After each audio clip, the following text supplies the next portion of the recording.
Happy Raj படத்தோட shortest review தான் பார்க்க போறோம். இந்த படத்தோட கதை என்ன அப்படின்னு பாத்தீங்கன்னா, ஜி பிரகாஷ்க்கு அவரோட அப்பா ஜார்ஜ் மரியம்னால சின்ன வயசுல இருந்தே எந்த லவ்வும் செட் ஆகாம போயிடுது. ஸோ அதனால அவர் படிச்சு வெளியூருக்கு வந்து வேலைக்கு போலான்னு யோசிக்கிறாரு. அதே மாதிரி பெங்களூர்லயும் அவருக்கு வேலை கிடைக்குது. அங்க ஒரு பொண்ணை பார்த்து லவ் பண்ணலான்னு யோசிக்கிறாரு. அந்த லவ் சக்சஸ் ஆகுதா இல்லையா, அதுக்கப்புறம் அவர் லைஃப் என்ன ஆகுது அப்படிங்கிறத மீதி கதையே. ஜி பிரகாஷோட பர்ஃபார்மன்ஸ் ஒரு சில இடத்துல லைட்டா ஆர்டிபிஷியலா தெரிஞ்சாலும் ஒரு ஓவராலா ஒரு ஓகேவான பர்ஃபார்மன்ஸ் கொடுத்திருக்காரு.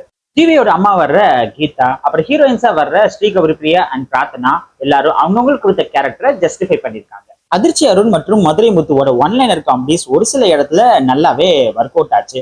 அப்பாஸ் சார் ரொம்ப வருஷம் கழிச்சு ஸ்கிரீன் பிரசன்ஸ்ல பார்க்கும்போது வாவ் வாட் அ மேன், இவருக்கு வயசே ஆகலையே அப்படின்னு சொல்லணும்னு தோணுச்சு. பட் ஓவராலா அவர் ஒரு சுமாரான பர்ஃபார்மன்ஸ் தான் கொடுத்தாரு. இந்த படத்தோட real hero George Mariyam G பிரகாஷ்க்கு அப்பாவா பண்ணிருக்காரு. அவர் பண்ற காமெடிஸும் சரி, எமோஷன்ஸும் சரி, ரொம்ப அசால்ட்டா எஃபெக்டிவா பண்ணிட்டு போயிடுறாரு. இந்த படத்தோட ஒரு பெரிய பாசிட்டிவ் அவர் தான். ஜஸ்டின் பிரபாகரோட மியூசிக் அண்ட் பிஜிஎம் இந்த படத்துக்கு ஒரு நல்ல வைபா இருந்துச்சு. இந்த படத்தோட டைரக்டர் மரியராஜாக்கு இதுதான் ஃபர்ஸ்ட் படம். அவர் பிரதீப் ரங்கநாதன் கிட்ட அசிஸ்டன்ட் டைரக்டரா இருந்தவர். அவர் இந்த படத்தோட ஃபர்ஸ்ட் ஹாஃபை வந்து ரொம்ப ரொம்ப ரொம்ப சுமாரா எடுத்திருக்காரு. செகண்ட் ஹாஃப் வந்து ஃபர்ஸ்ட் ஹாஃப் வர கொஞ்சம் பெட்டரா இருக்கு. 2 hours 36 minutes இந்த படத்தை ஜவ்வா இழுத்து வச்சிருக்காங்க.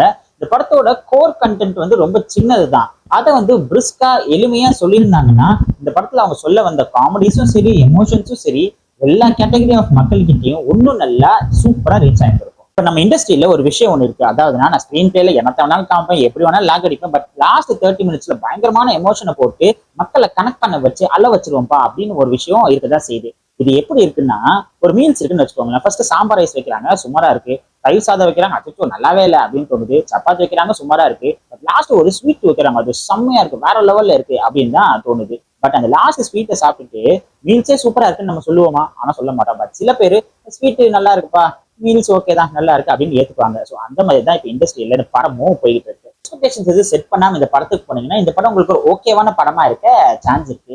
எக்ஸ்பெக்டேஷன்ஸோட இந்த படத்துக்கு போனீங்கன்னா இந்த படம் உங்களுக்கு லைட்டா டிசப்பாயிண்ட் பண்ணவும் நிறைய சான்ஸ் இருக்கு. ஆமா, நீ எதுக்கு நிறைய எக்ஸ்பெக்ட் பண்ற அப்படின்னு நீங்க கேக்குறீங்கன்னு புரியுது.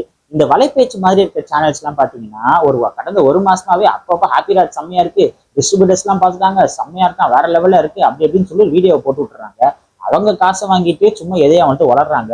பட் மக்களாகிய நம்ம மனசுல ஏதோ ஒரு எக்ஸ்பெக்டேஷன் கண்டிப்பா செட் ஆயிடுது. ஸோ அவங்க காசை வாங்கிட்டு கண்டதை வளராம இருந்தாங்கனாலே நம்ம இயல்பா படத்தை பார்க்கலாம். எனக்கு இந்த ஃபுல் ஸ்கிரீன் பிளே எல்லாம் முக்கியம் கிடையாது. இந்த லாஸ்ட் 30 minutesோ 45 minutesோ எனக்கு ஒரு எமோஷனல் கனெக்டா இருக்கிற ஸ்கிரீன் பிளே காமிச்சாலே போதும், எனக்கு படம் ரொம்ப பிடிச்சி போயிடும் அப்படின்னு நினைக்கிற மக்களும், அப்பானாலே எனக்கு பிடிக்கும், அப்பானாலே ஒரு பாசிட்டிவிட்டி தானே, ஒரு வைப் தானே, அப்பான்னு எழுதி வச்சாலே அது ஒரு அழகு தானே அப்படின்னு அப்பா மேல பாசம் நிறைய இருக்கிற மக்களுக்கும் இந்த படம் ரீச் ஆகிறதுக்கு சான்ஸ் இருக்கு.